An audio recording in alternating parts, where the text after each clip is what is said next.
जगनू निषाद के स्वर में टीसी म्यूजिक पर सुनिए ये खूबसूरत गाना।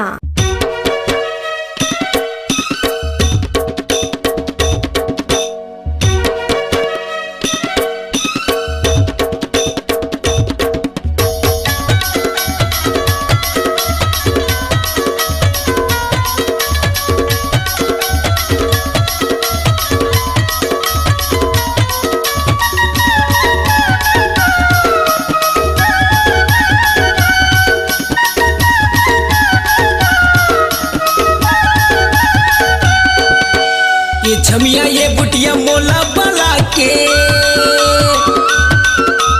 ये छमिया ये बुटिया मोला बला के काबर कर सकते हैं नखराला नखराला मोरे जान जाही। अच्छा?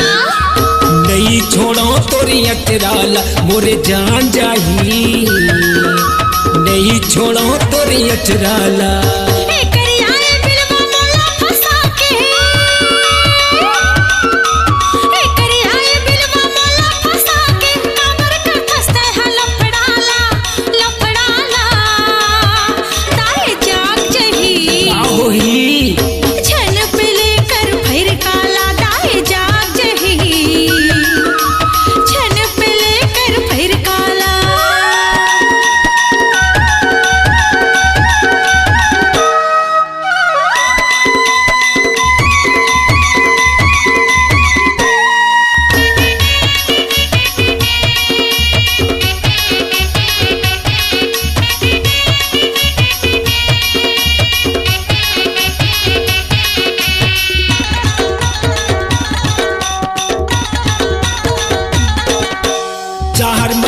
तोर पाछू लगे होता है आए हो बच मोरे बस माँ मौका लग कैसे गवाओ मैं पगली मने नहीं है मोरे बस माँ।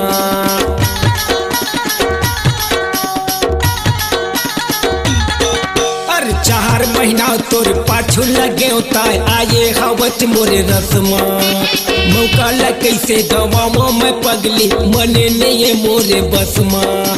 ये चकली ये पगली महर लगा के,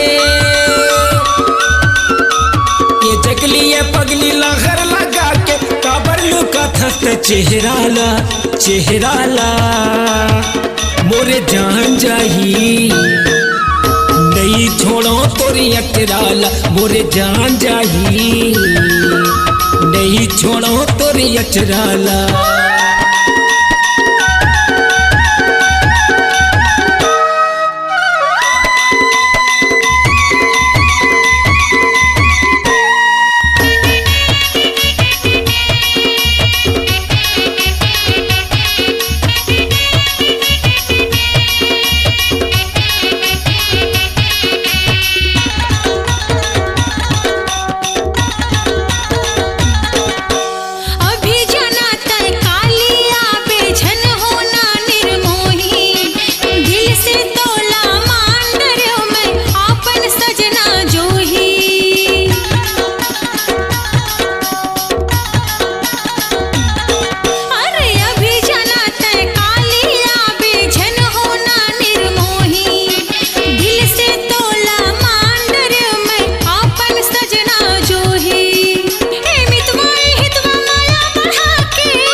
छमिया ये बुटिया मोला बला के,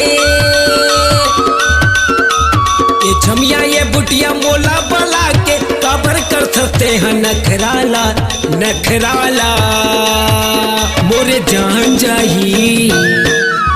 नहीं छोड़ो तोरी अचराला ताई जाग जही और छन पिले कर फिर काला मोरे जान जाही। नहीं छोड़ो तोरी अचराला ताई जाग जही और छन पिले कर फिर काला मोरे जान जाही। नहीं छोड़ो तोरी अचराला। कार्यक्रम हेतु संपर्क करें जगनू निषाद 9893214803।